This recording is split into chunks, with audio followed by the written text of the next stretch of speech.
Yeah, so no worries. So it's where every garment turns into something else. So your jacket turns into pants or dresses, and your dresses transforms into jackets and so forth. So we were the first brand who actually built a completely entire line with that particular concept at that time.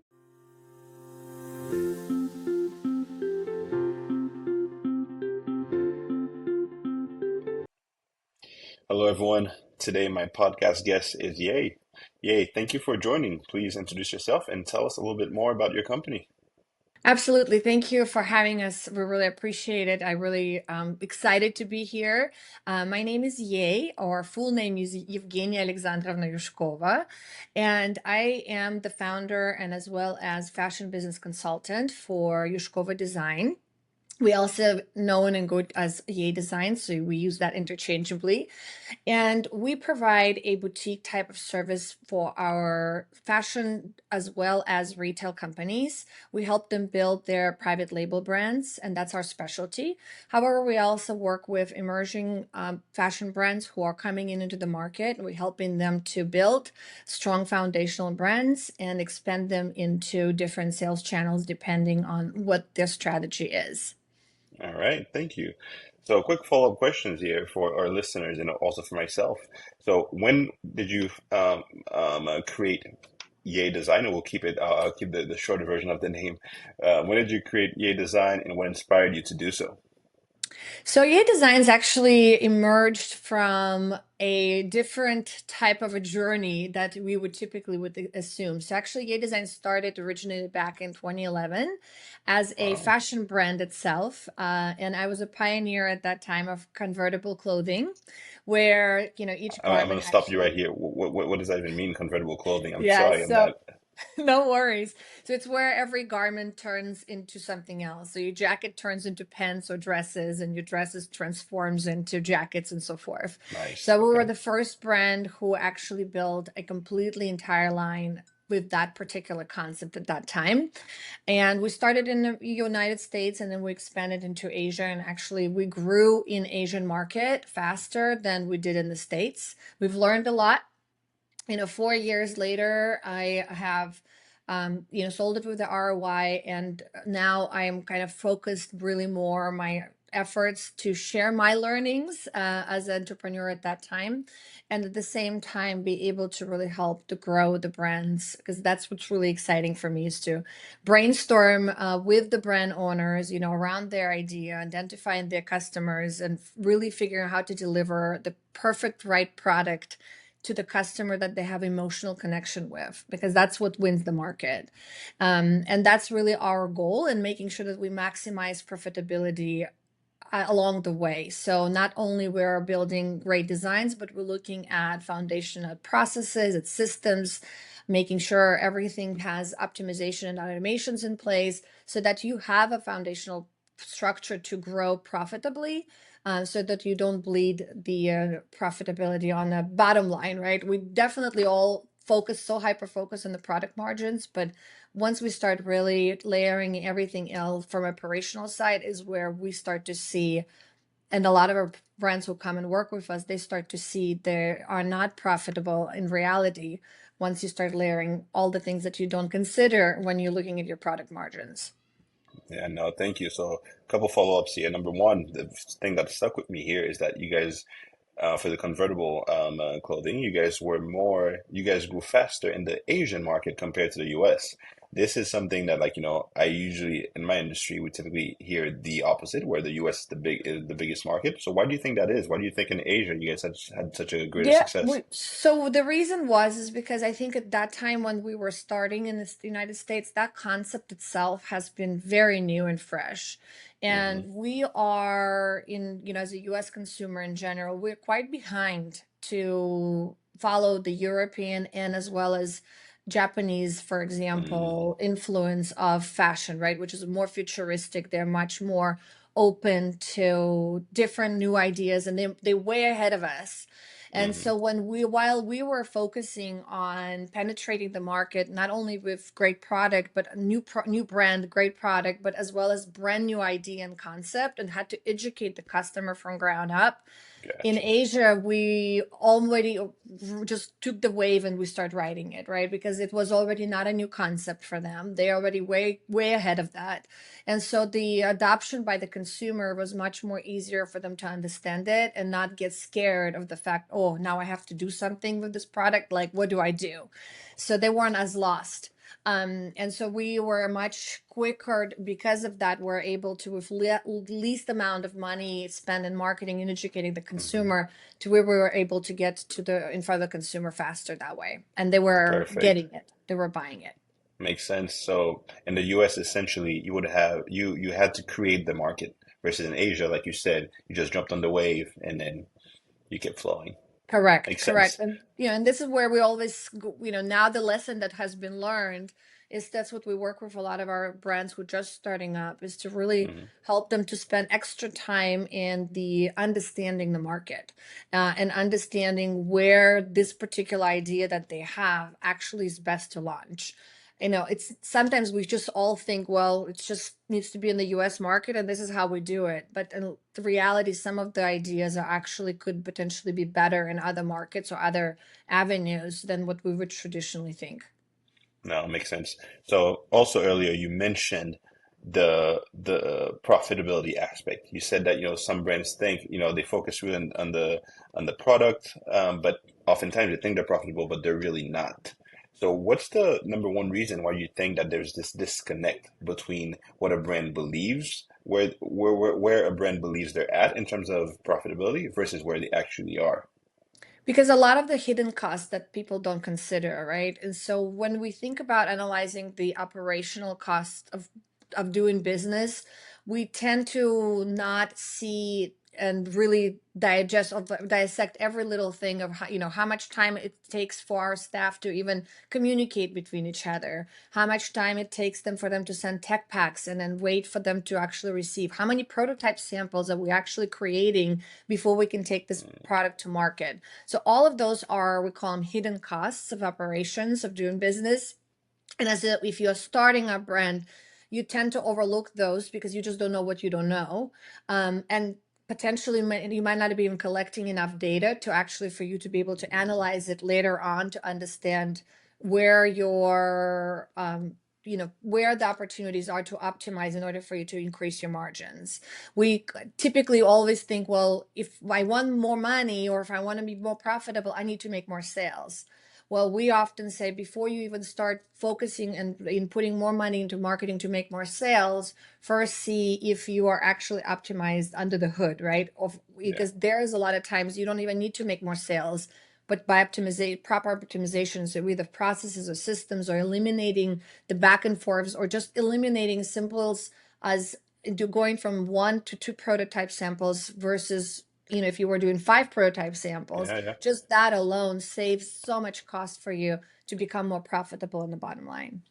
So, it's pretty refreshing to hear you talk about this because this is something that, myself as an entrepreneur, like I don't necessarily think about these things. Well, especially like, in your industries, I have very little knowledge, but when it comes to profitability, I know that profit leaks is a common thing.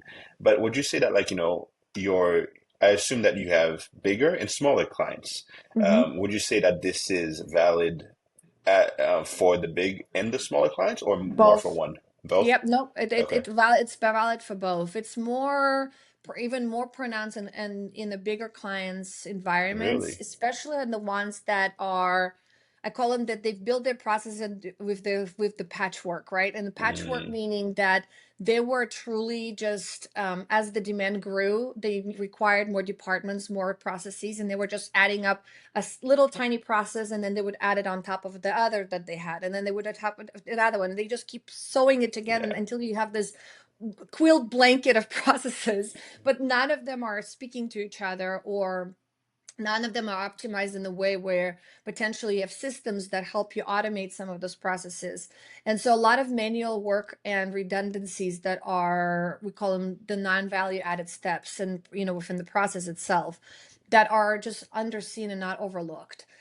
it's very difficult for a company who is already at scale to take a step back and look at their Mm, end-to-end process holistically and then potentially optimize it or redesign it. No one has time for it. Everyone's going at 100 miles an hour. And so when the issue occurs, instead of looking at the root cause of the problem and solving it at the root cause, we often treat the symptom of it. And so that's a lot of the times where our profitability again starts to drain, right? So we hmm want to always encourage even our especially our larger brands is to actually take a step back and then actually look at your holistic process. If you don't have your process mapped out and you're already that large of a business, you also already having a problem, right? A lot of business owners, they think that if I have a SOP, which is the standard operating procedure hmm written by my department, I have my process down. You don't. If you don't have it mapped out in one big map and see how all of it actually interlinks and actually builds up one holistic process, Yeah. then you're really just looking at one patch and Yeah. you're really not looking at your whole blanket, right? To figure out Yeah. where Yeah. the holes are. So Yeah. that's the way to really, what we see often actually with bigger clients, it becomes even a bigger problem because it's harder to stop that train while it's moving, and finding that time. This is where, our expertise comes in as consultants from the sideways, where we're able to integrate and actually be able to do that legwork, and identify the pockets of where the optimization can happen so that they can become more profitable. Yeah. I mean, listen, you said something that really resonated with me there. We're talking about these big businesses, how much more difficult it is for them to actually go back and fix things, fix the root cause, versus just doing a bunch of little patches to fix the symptoms of the issues, right?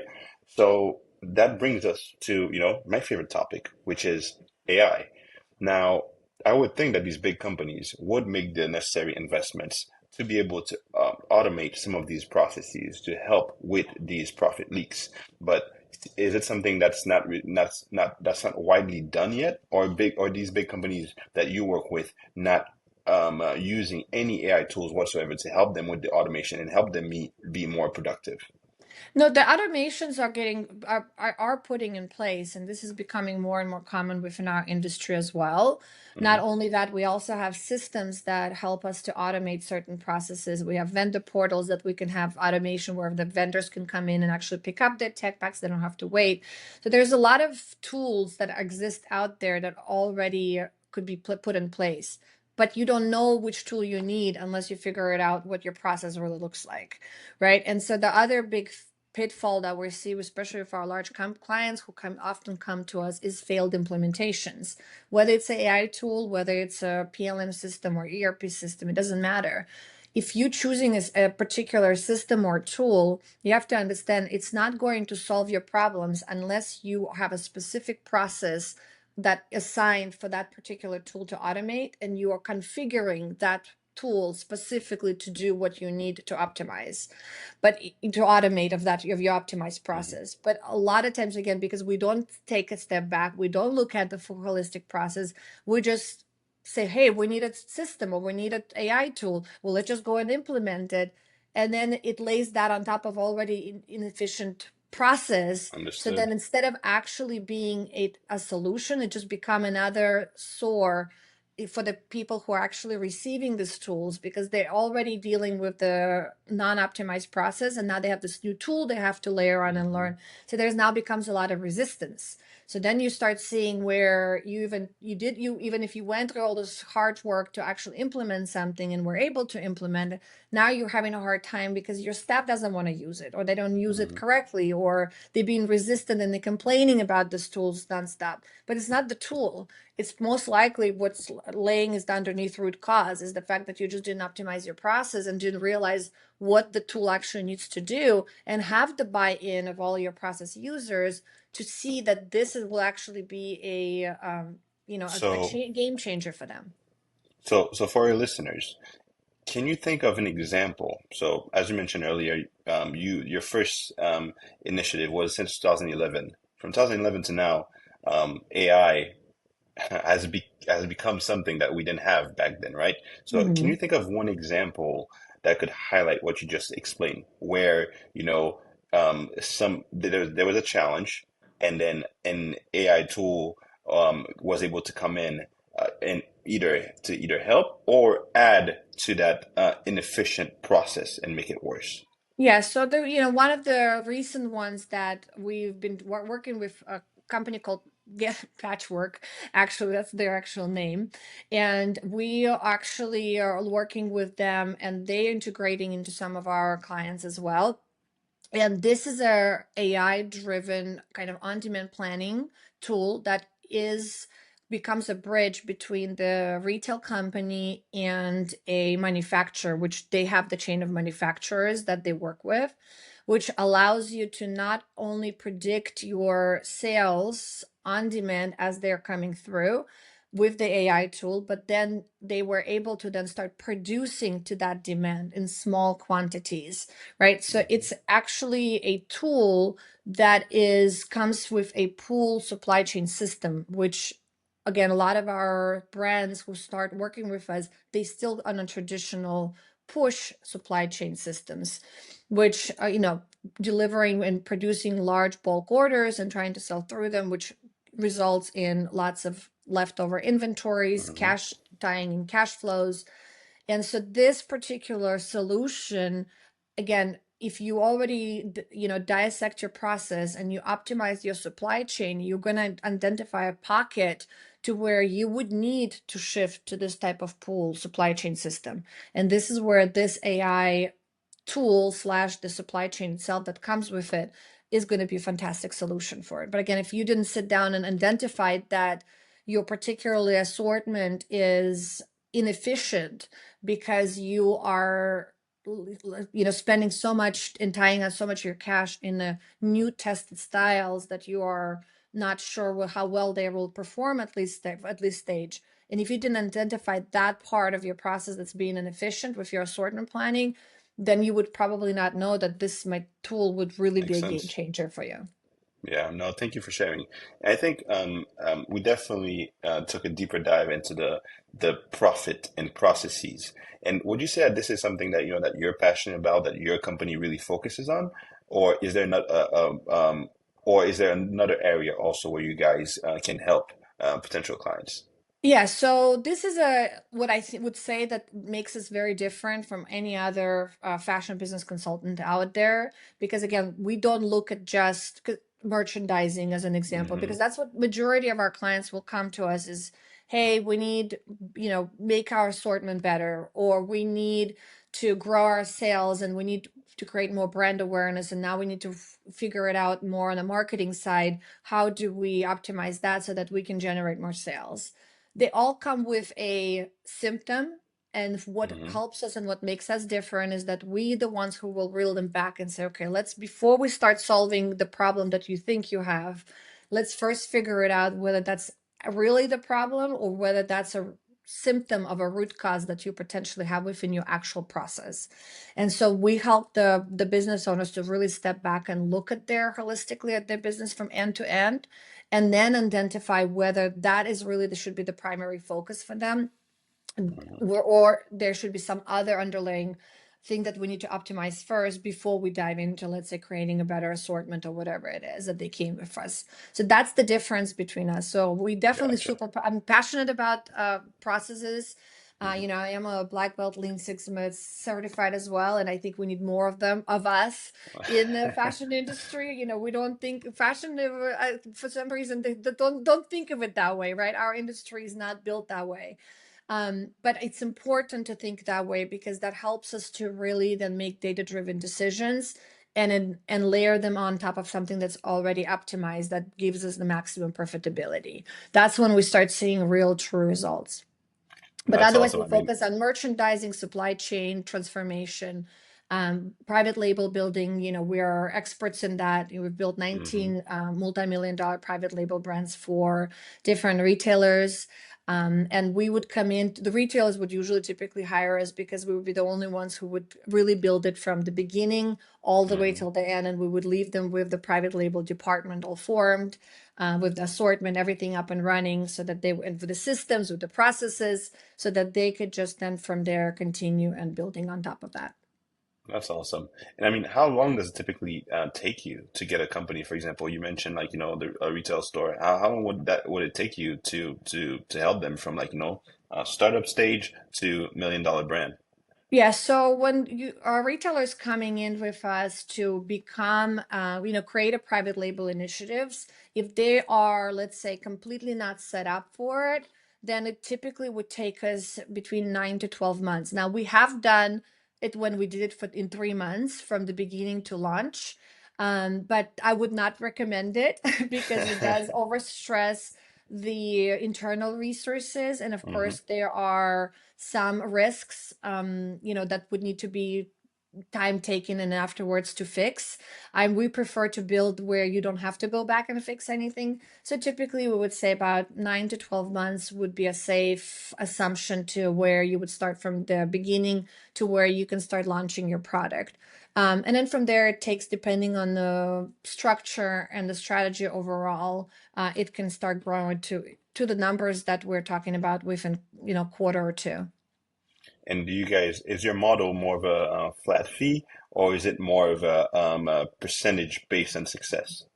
So we have multiple different models and it works Hmm. dependingly on the client. So Okay, sometimes we are actually hired and just being integrated into their team for a period of time, gotcha. so that we could be able to build those departments and kind of help to work simultaneously with their internal teams. And sometimes we do end up working on profit sharing, depending on whether we believe in the brand success and whether we can be able to invest our time and resources as well. So depending on how the client itself is set up, we do have different models. Okay. And you mentioned, 9 to 12 months earlier, that the time that it takes you. Do you feel like AI has impacted this timeline at all? Are you able to move faster now, or has it always been that 9 to 12 months? AI definitely helps. It doesn't necessarily replaces what we do, but it's a great tool to have. And we have different AI tools that we use depending on what we're trying to do, and that's definitely helps to speed up the process. However, the reason why it takes still 9 to 12 months, even with the AI tools, because it takes time to implement, train, and making Hmm. sure that the people who are going to be recipient of those tools are actually able to use them. Configuration also takes some time because usually we need to first optimize the process.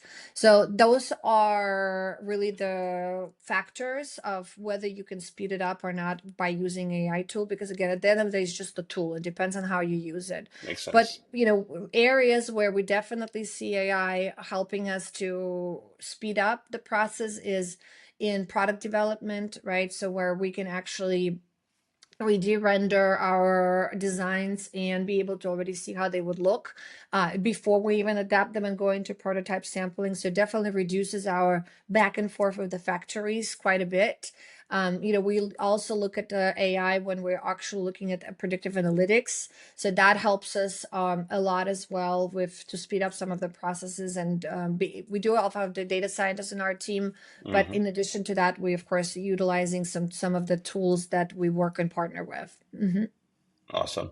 I mean, very similar to what I've heard from other, agencies and also founders, executives of tech and consumer and service brands is that it's not the end all be all. It's a good tool to supplement what's already being done, but they don't see it taking over anytime soon. So, I mean, that being said, then just to close us out here, tell us what's next for you guys, and also again, remind our listeners what type of specific who are your best customers, and then we'll be able to wrap that up.